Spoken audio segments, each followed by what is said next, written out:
1, 2, 3, 4, 5, 5, 4, 3, 2, 1. Testing. 1, 2, 3, 4, 5, 5, 4, 3, 2, 1. Testing. You got it, Bruno? Okay.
Fair game then. Why? What did?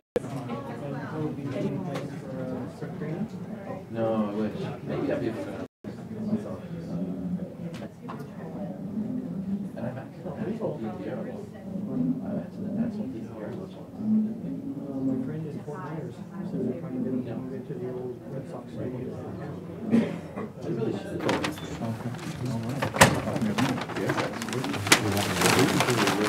And 11, and Congress will Senate in trying to advance this provision. Jobs market, you're looking for work. So that's why we're here. With Cedar McKinley and Vivian without the modest support of unemployment benefits. And they will give voice to the 1.5 million Americans who are facing the same dilemma. A few months ago, when the Republicans forced the government shutdown, it blew about a 20% of American job seekers nationwide. And that money goes right back into the local economy. And also denying other Americans the opportunities under President Bush.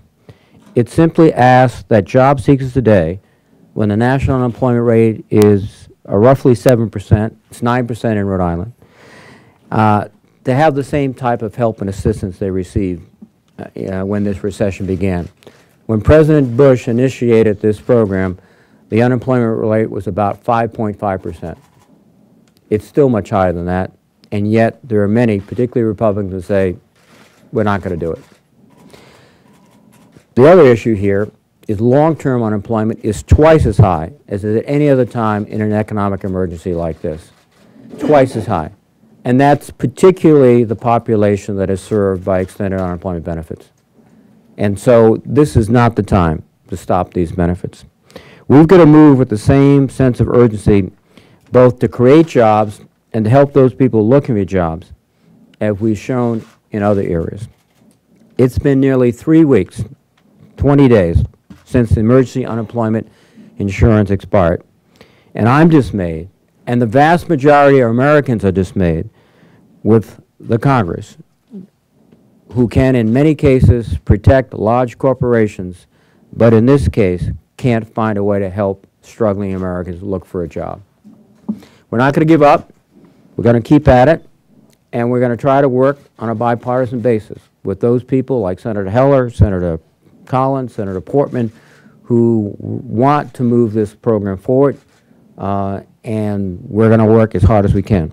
80 is the need. First and foremost, for many years before I was able to come into this body in November, and a lot of us who were in the field fighting for justice in our nation, fighting to help us live our most common aspirations, look to Senator Reid as one of the true stalwart champions in the United States government.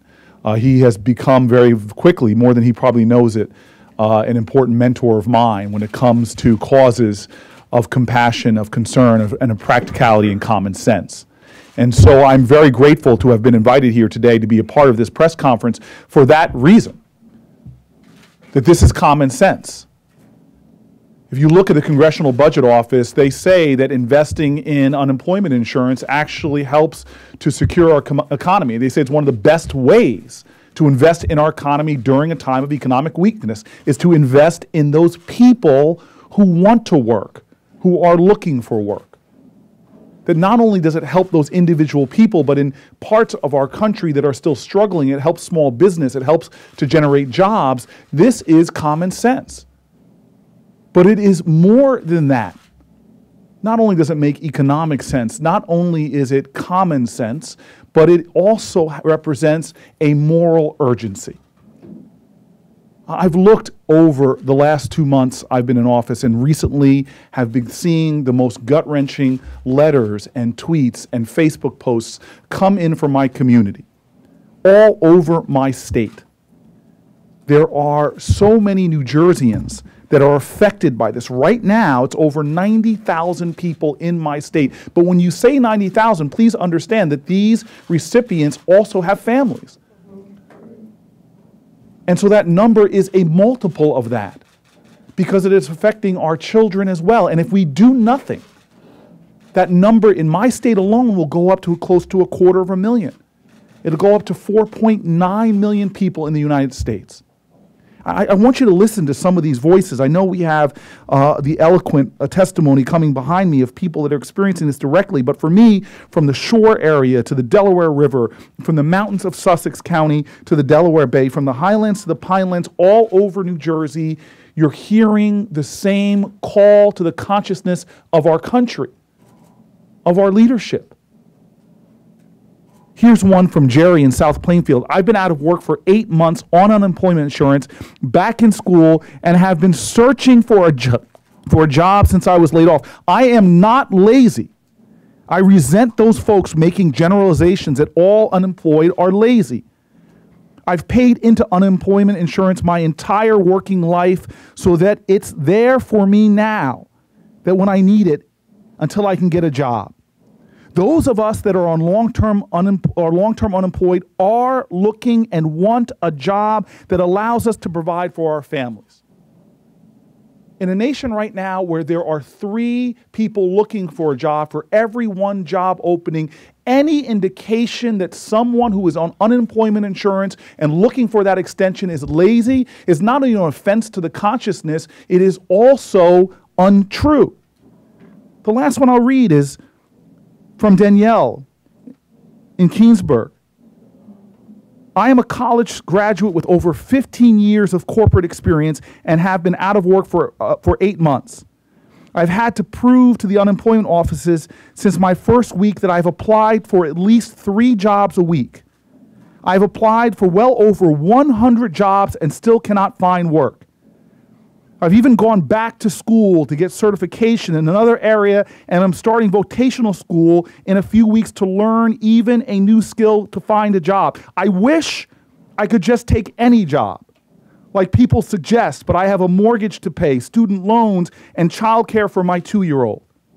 Now, without my unemployment benefits, that should have lasted a few more months. I do not know what to do. I have a month's savings to live off of at this point. I've been told that I'm overqualified, underqualified. She is searching for a job. So think about this right now. This is the call to our country. We are a nation where deep in the very fabric of our being is this ideal that we take care of our own. Indeed, this country was founded on this idea that we are better together. From the earliest days, we saw people bonding together to build barns, coming together to prevent crisis or attack. That's who we are. This ideal that you leave no one behind.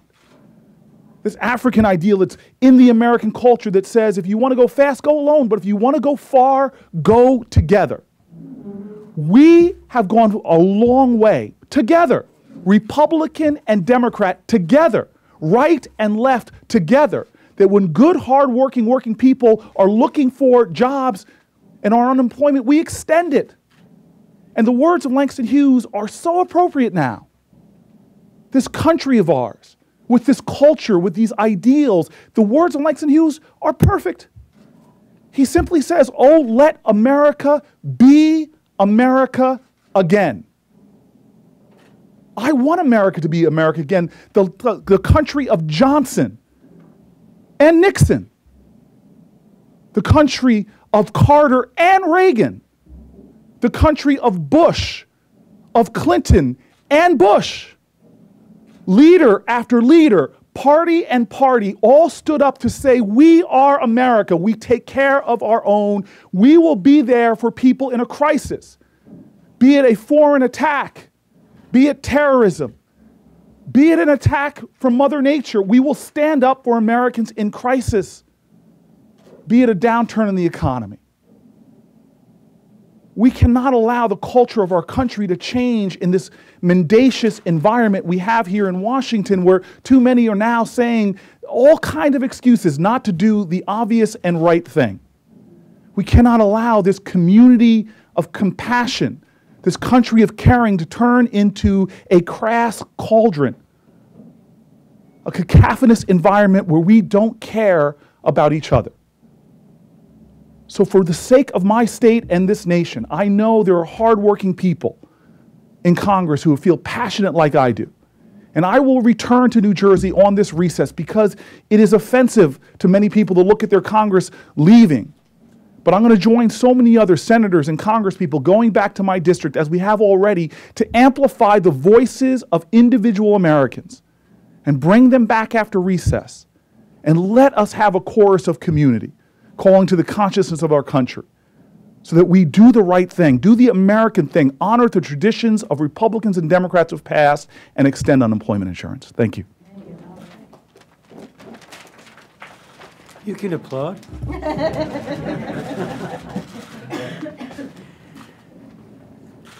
I'm glad to join my colleagues here. In a way, I'm very sad. We should not be here. We should not be at a press conference. We should be on the floor of the House voting to extend unemployment compensation. 1,500,000 now. When we're home next week, it will be another 72,000.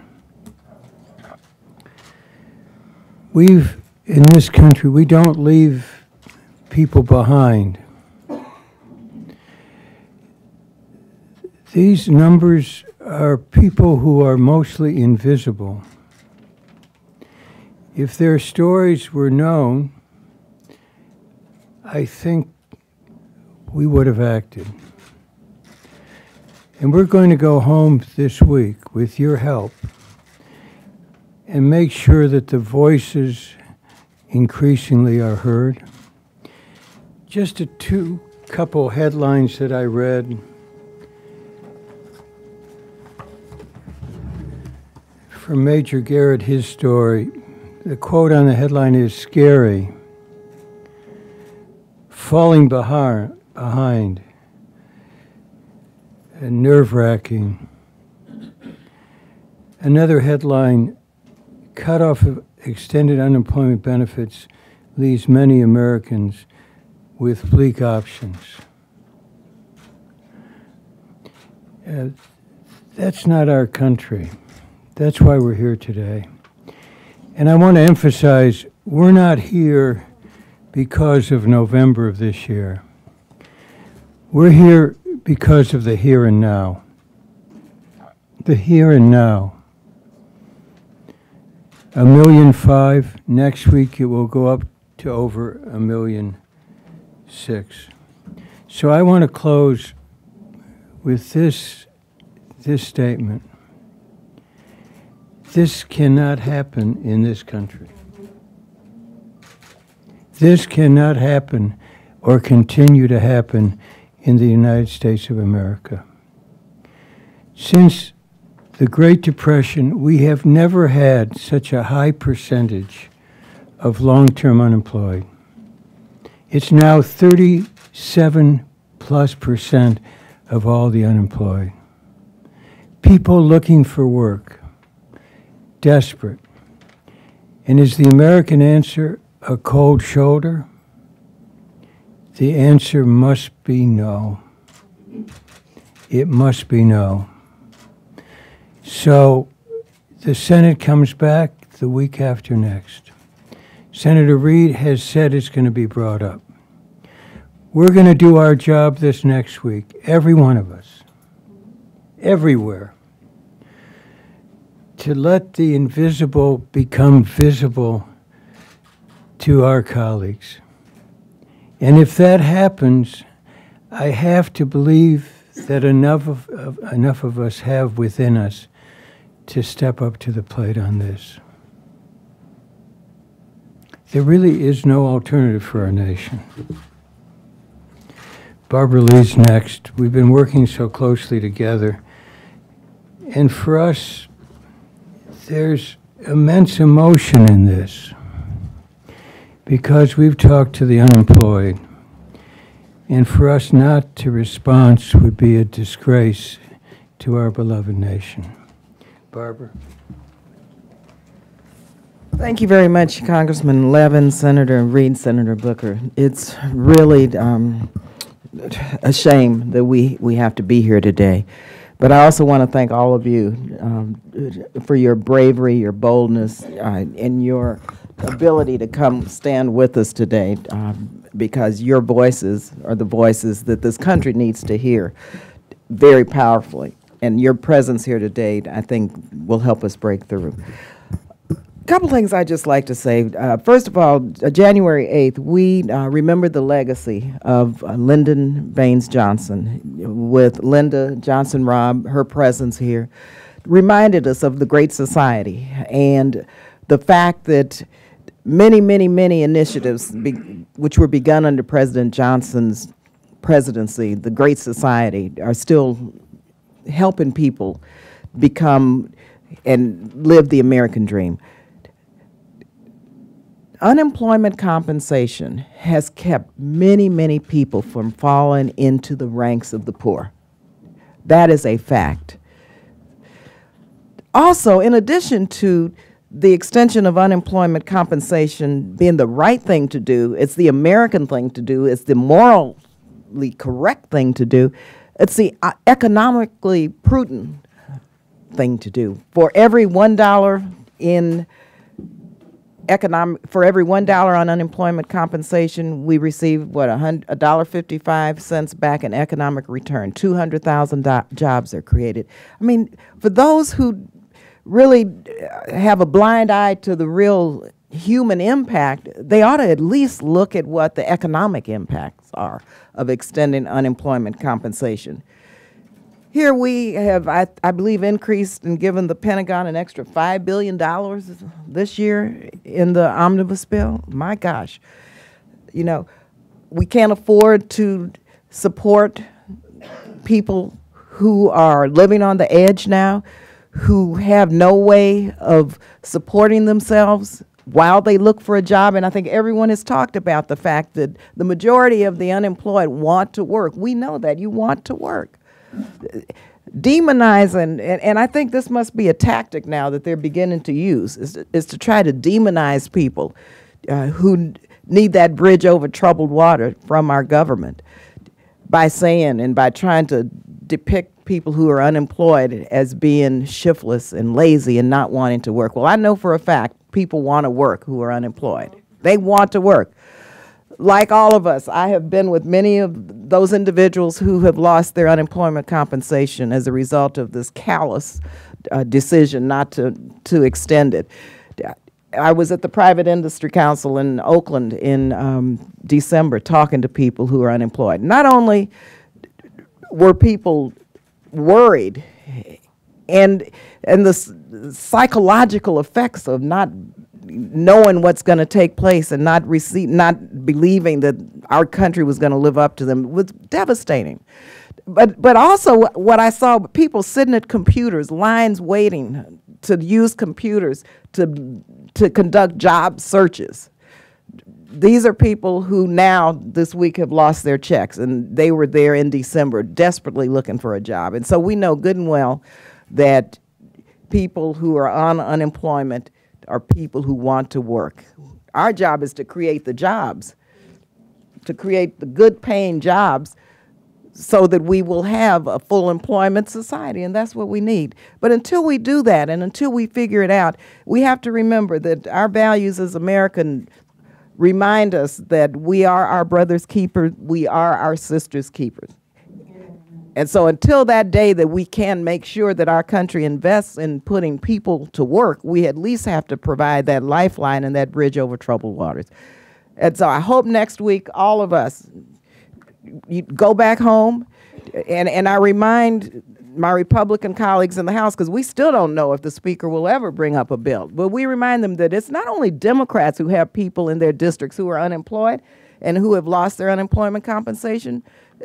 People live in Republican districts who are looking for work. And so this should not be a partisan issue. And so hopefully on a bipartisan basis, when we get back, you know, both sides will see the light and will move forward to pass an emergency extension of unemployment compensation. So let me just thank all of you. Thank you for being here today. And thank you again for your tremendous leadership.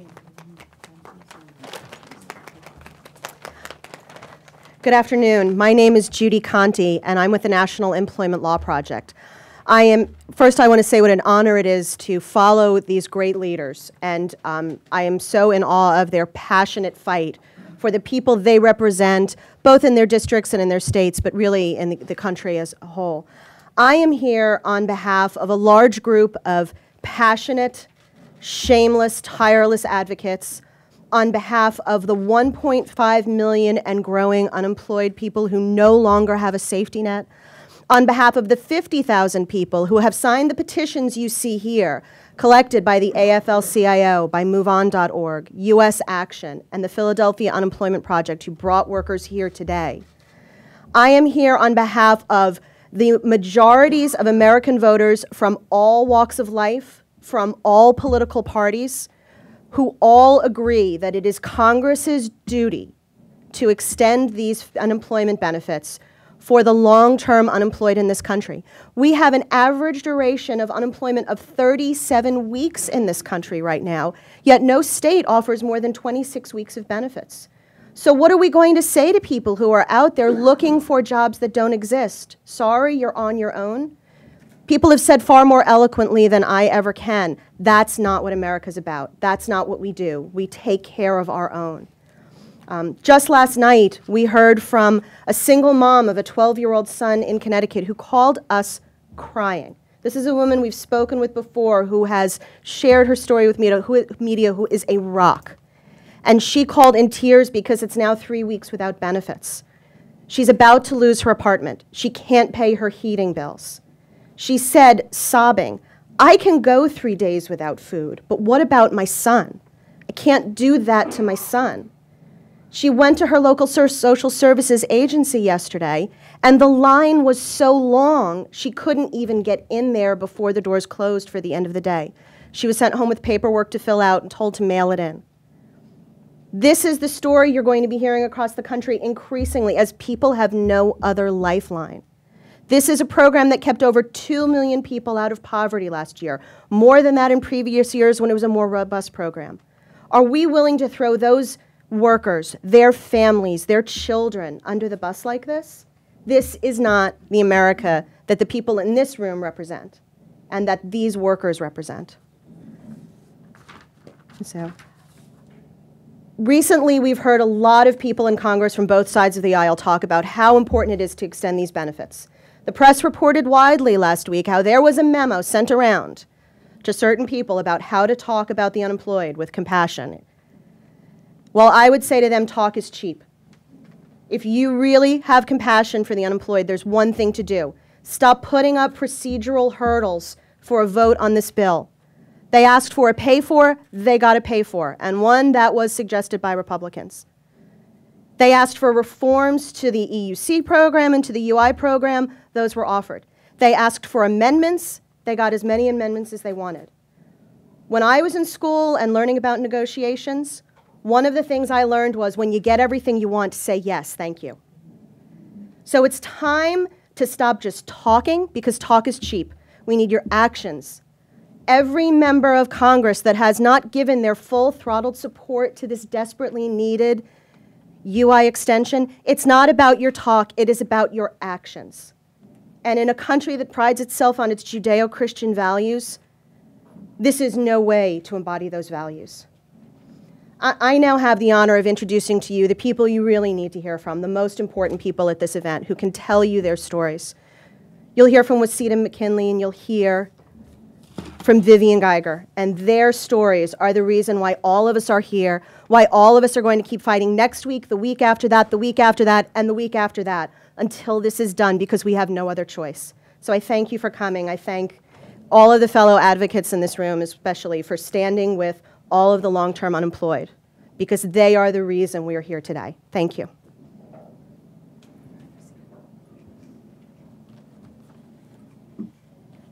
Good afternoon. My name is Wasita McKinley. I'm from nearby Capitol Heights, Maryland, and I'm here to give voice to the nearly 1.5 million Americans just like me who now have no unemployment insurance as a result of this Congress failing to renew federal jobless aid. I've worked to support myself ever since I started babysitting at age 12. I've been working all of my life. I also would like to say that I am a proud veteran of the United States Air Force. For those who say that people are lazy, that are receiving unemployment, that is a huge myth. Like I said, I've been working since the age of 12, and I have proudly served my country. I'm a veteran of the United States Air Force. I've worked to support myself since age 12, and for the past 19 years, I have raised my 20-year-old daughter, who I am trying to put through college, and doing so as a single mom. I have been unemployed and desperately looking for work since my human resource employment contract with a local school board ended in late June 2013. I'm currently enrolled in a reemployment training program, and I submit about 100 job applications every week. My search for work is truly my full-time job. But my state unemployment benefits ended on December the 28th, the same day that Congress inaction caused the extension of federal employment insurance to be shut down. Now I have no benefits. Now I have absolutely no income at all. Without unemployment benefits, my livelihood is shattered. I cannot afford to pay for necessities like rent, food, utilities, phone, internet, car insurance, and gas, and that's just to name a few. And these things are necessities because they are what I need to get a job. Without jobs or benefits, we're all sinking into desperate hardship. Is anyone thinking about this cycle of devastation and how long it will take people to recover even once they do finally find a job? Politicians are playing political games with these filibusters. I'm going to repeat that again. Politicians are playing games with these filibusters, blocking action to renew the federal benefits. I say shame on them. I'm going to repeat that again. I say shame on them. It is a complete outrage that Congress would even think about taking off for another recess without renewing federal unemployment insurance. Congress should stay and do the right thing. Once again, they should do the right thing for the American people and renew the extension for unemployment compensation. Not only have I worked all my life, not only have I served my country well with an honorable discharge, but I also have a nonprofit organization, Sisters United, SISTAS. And we have a food pantry, a community food pantry. And the request for food since this has begun has tripled. I have had people come into my food pantry crying. I have had to talk people out of killing themselves. I have had to just hold grown men who have broke down crying because they cannot provide for their family. I say this to the politicians. This is not a joke. You are playing with real life people and their livelihood. If you want to see turmoil in the streets of America, continue to play these games and you will see an uproar, because people that remain hungry, people that are jobless, people that do not have a roof over their head, these are the same people will act in the act of survival. And when you are in survival mode, anything can happen. So America needs to wake up. Politicians need to step to the plate. We put you in office for a reason. Now I leave you with this. Do right by the American people. And in the words of the late, great Gil Scott-Heron, the revolution will not be televised.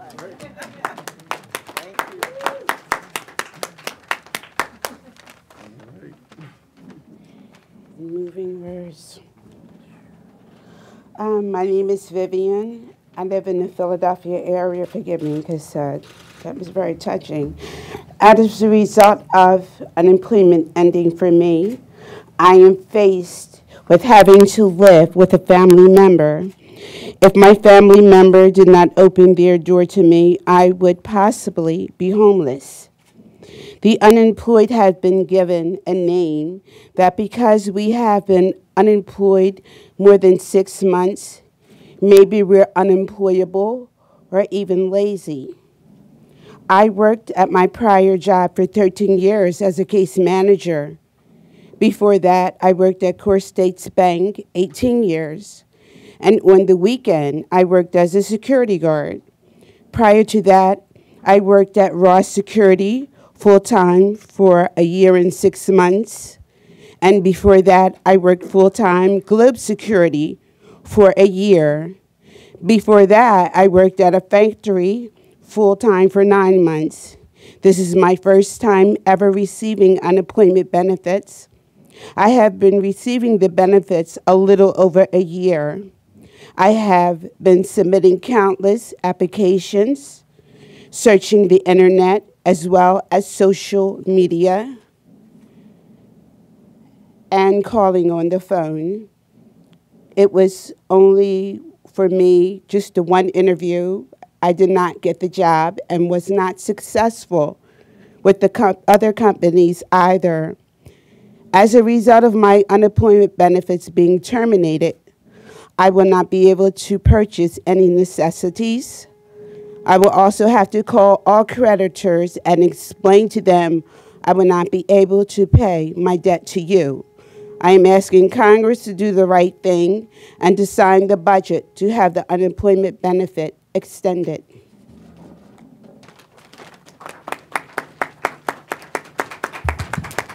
We're going to open this for questions, and Senator Reid and Congressman Levin will preside over that. Immediately after this event, though, we will be going to the offices of Senator McConnell and Representative Boehner.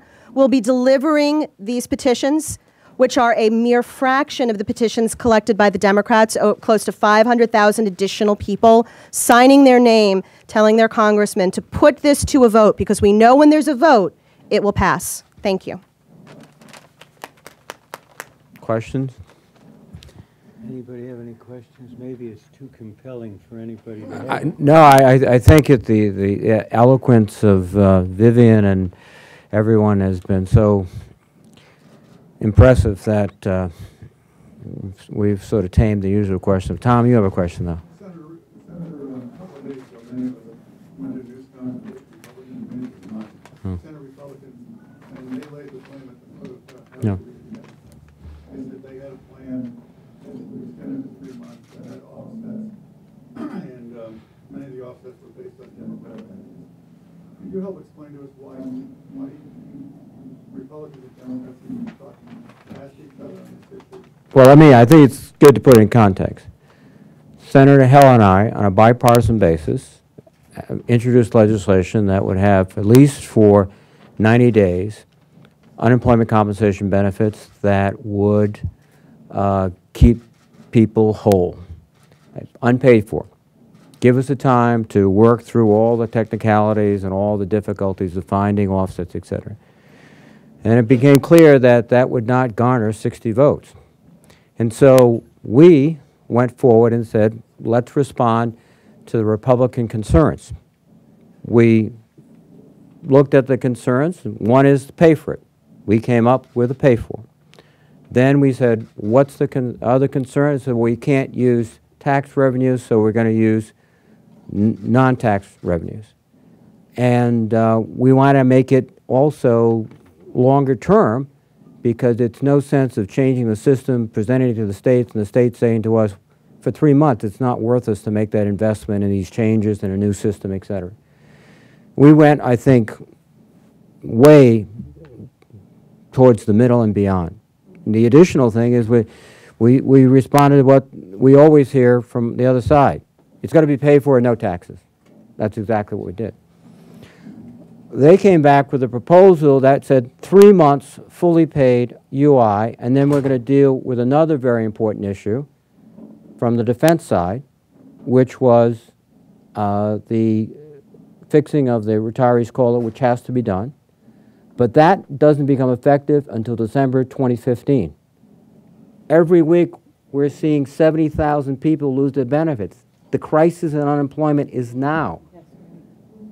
The action we have to take today, I mean, I spent some time in the service, you know, you got to deal with the immediate threat. And if you can defeat that threat, then you can deal with the next one.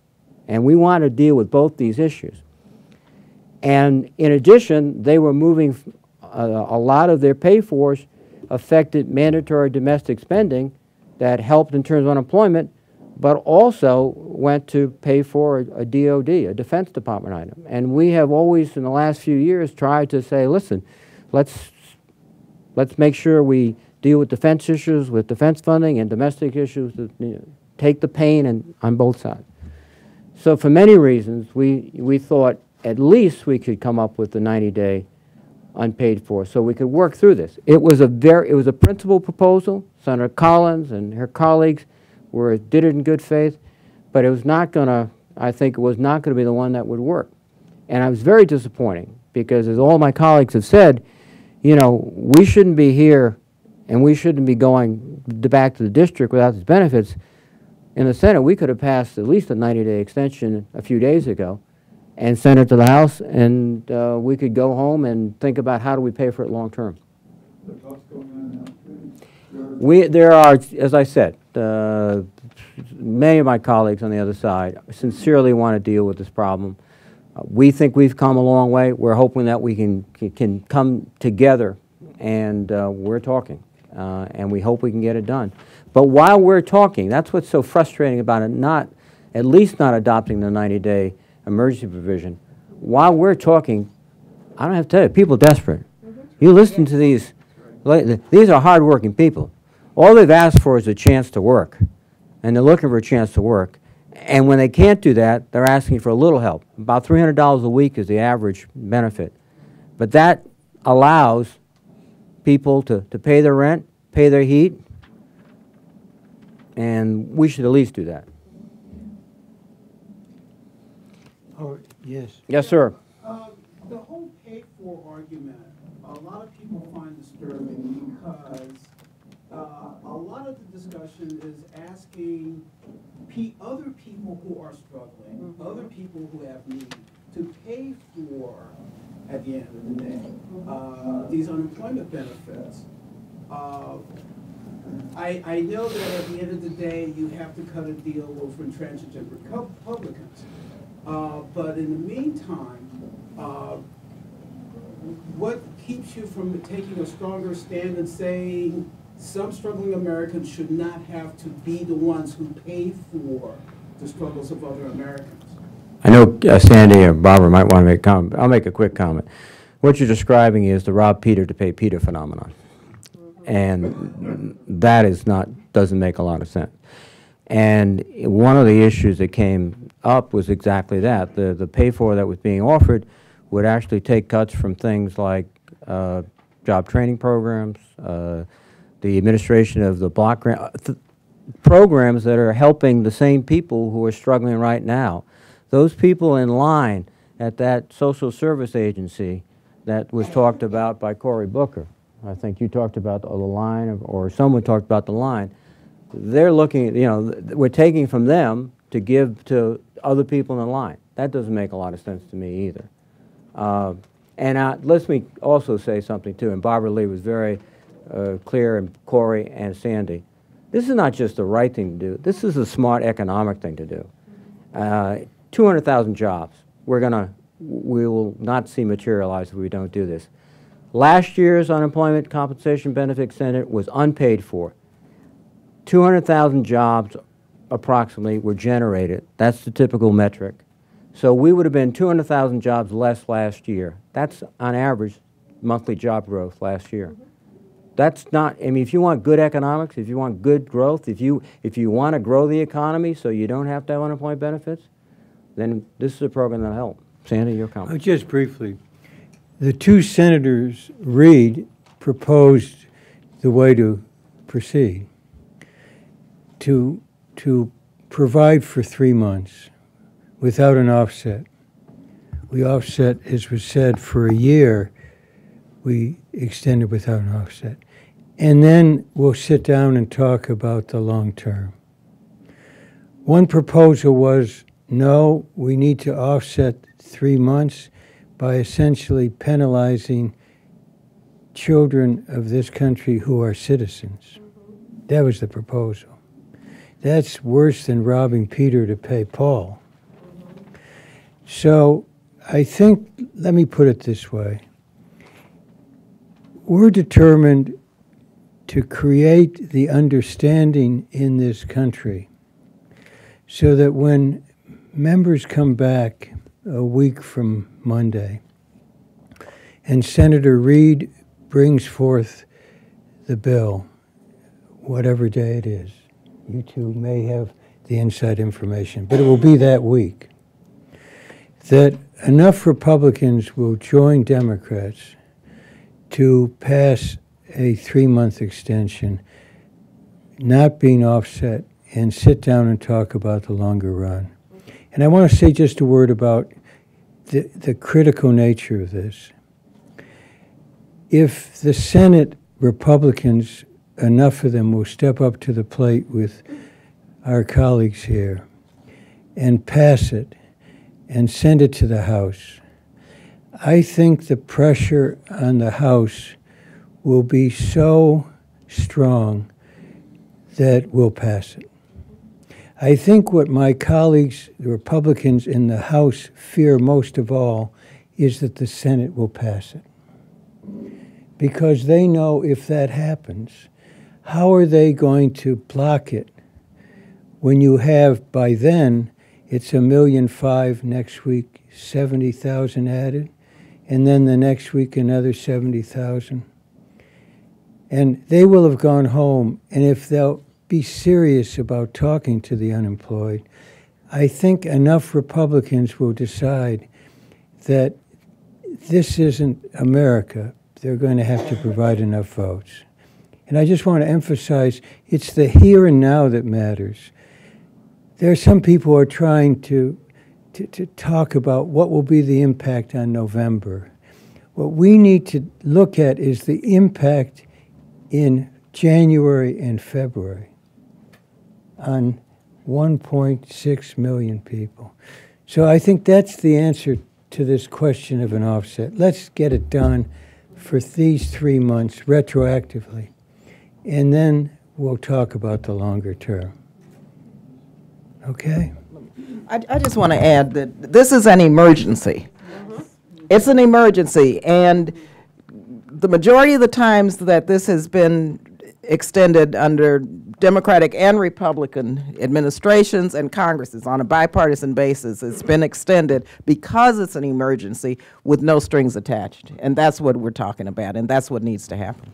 And as a member, I'm the whip for the Progressive Caucus, and I just want you to know, we have 80-some members, and we have communicated directly to our Senate leadership and House leadership that we believe that no strings should be attached to the 3-month at least extension. Thank you. Well, thank you very much. Thank you very much. Thank you.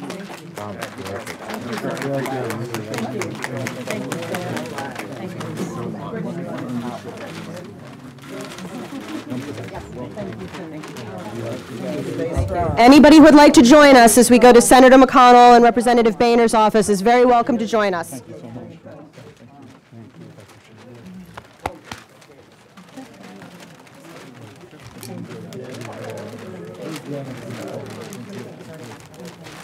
Hi, can I just grab you for a couple minutes? So, That question, so I appreciate that. oh, okay, okay.